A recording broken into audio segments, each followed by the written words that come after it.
அதுக்கு அம்மா அம்மா எங்க ரெண்டு பேருக்கும் ஒரு கதை சொல்லுமா. நீ கதை சொல்லி ரொம்ப நாள் ஆச்சுல. ஆமாம்மா, எங்க 2 பேருக்கும் நீ கதை சொல்லி ரொம்ப நாள் ஆச்சுமா. சரி பசங்களா, நான் கதை சொல்றேன். சரிம்மா. சரிம்மா. நான் இன்னைக்கு சொல்ல போற கதையோட பேரு தேவதை கொடுத்த பரிசு. தேவதை கதையா? சூப்பரா இருக்கும்மா, சொல்லுமா. ஆமா மகிழிமா. ஒரு கிராமத்துல 2 மீனவர்கள் இருந்தாங்களாம். அவங்க 2 பேரும் க்ளோஸ் ஃப்ரெண்ட்ஸா. ஒருத்தர் பேர் மதனா, இன்னொருத்தர் பேர் குணா. சரியா? சரிம்மா. அவங்க 2 பேரும் சேர்ந்து தினமும் மீன் பிடிக்க போவாங்களாம்.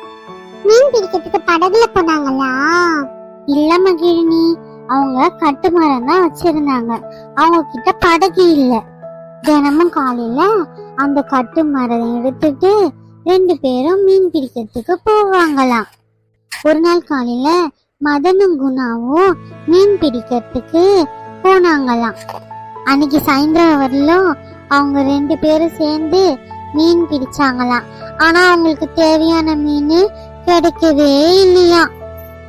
அப்புறம் பொழுது போயிடுச்சுன்ட்டு 2 பேரும் கரைக்கு வந்துட்டாங்களாம். அவங்க கரைக்கு வந்ததும் அவங்க 2 பேரும் சேர்ந்து மீனை பங்கிட்டு பார்த்தாங்களாம்.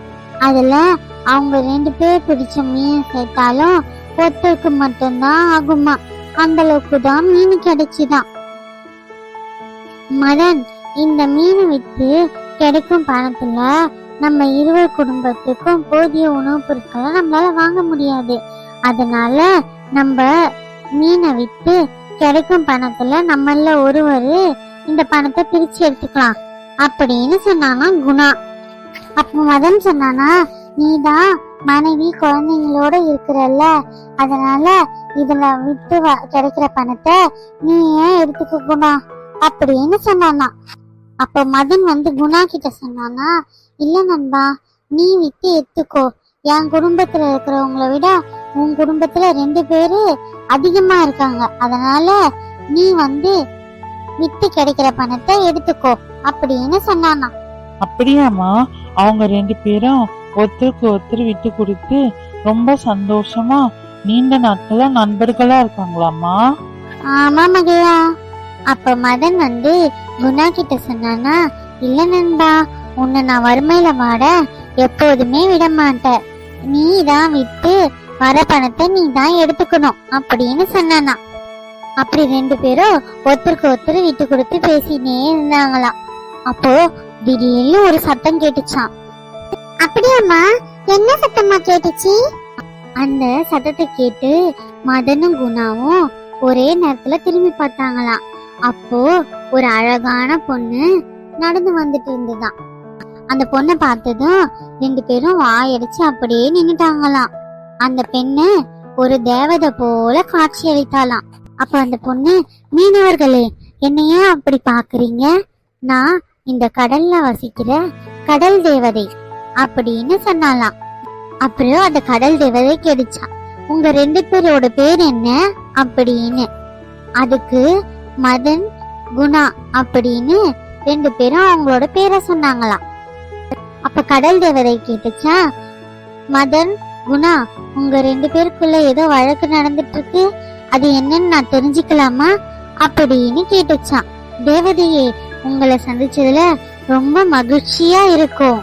நாங்க 2 பேரும் எப்பவுமே பிடிக்கிற மீனை 2 பேரும் பங்கு போட்டுக்குவோம். அதே போலதான் இன்னைக்கு பங்கு போட நாங்க பார்த்தோம். ஆனா குறைஞ்ச அளவே இன்னைக்கு மீன் கிடைச்சதுனால யாருன்னா ஒருத்தர் தான் அந்த மீனை விட்டு வர காசை ஏத்துக்க முடியும். அதனாலதான் 2 பேரும் பேசிட்டு இருந்தோம். என் நண்பன், உன் குடும்பம் தான் வறுமையில வாடுது, அதனால இந்த மொத்த மீனையும் நீ வித்து எடுத்துக்கோ அப்படின்னு சொல்றான்.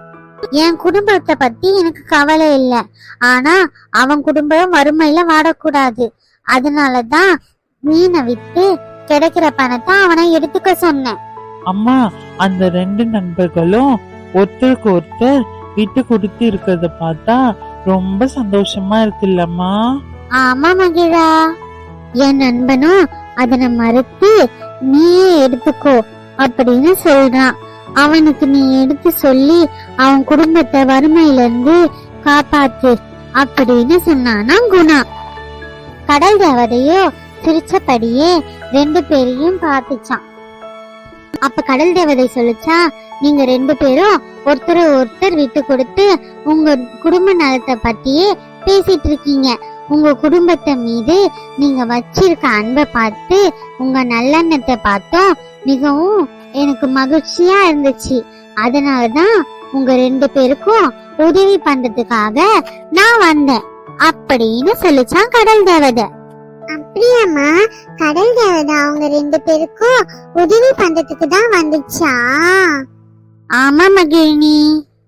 அதுக்கப்புறம் மதன் முன்பும் குணா முன்பும் 2 மூட்டைகள் கடல் தேவதை. அப்ப கடல் தேவதை மதன் முன்னாடியும் குணா முன்னாடியும் 2 பெட்டிகளை வர வச்சுதான். அது ரொம்ப பெரிய பெரிய பெட்டிகளாம். அந்த பரிசை கொடுத்துட்டு கடல் தேவதை மறைஞ்சு போச்சான். அப்படியாமா, கடல் தேவதை 2 பெட்டியே குத்துச்சா? அப்ப அந்த 2 பெட்டில என்னமா இருந்துச்சு? ஆமா மகிழினி, அந்த 2 பெட்டிலையும் தங்கம் வைரம் அப்படின்னு நிறைய பரிசு இருந்துதான். அத அவங்க 2 பேரும் ஆளுக்கு ஒரு பெட்டியா எடுத்துக்கிட்டாங்களாம். அதுக்கப்புறம் அவங்க 2 பேரும் ஒற்றுமையா இருந்ததுக்கான பரிசு இதுதான்னு நினைச்சு அவங்க ரொம்ப சந்தோஷமா பணக்காரங்களா மாறிட்டாங்களா. ஆமா பசங்களா, இந்த கதையில இருந்து நீங்க என்ன தெரிஞ்சுக்கிட்டீங்க? அம்மா, இந்த கதையில இருந்து 2 நண்பர்களோட ஒற்றுமைய பத்தியும் அதுக்கு கிடைச்ச பரிச பத்தியும் தெரிஞ்சுக்கிட்டோம்மா. சரியா சொன்ன மகிழா.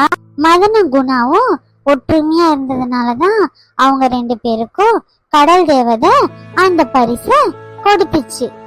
சரி பசங்களா, கதை முடிஞ்சிச்சு. இதுக்கப்புறம் இன்னொரு கதையில நம்ம சந்திக்கலாம். நன்றி வணக்கம். நன்றி வணக்கம். நன்றி வணக்கம்.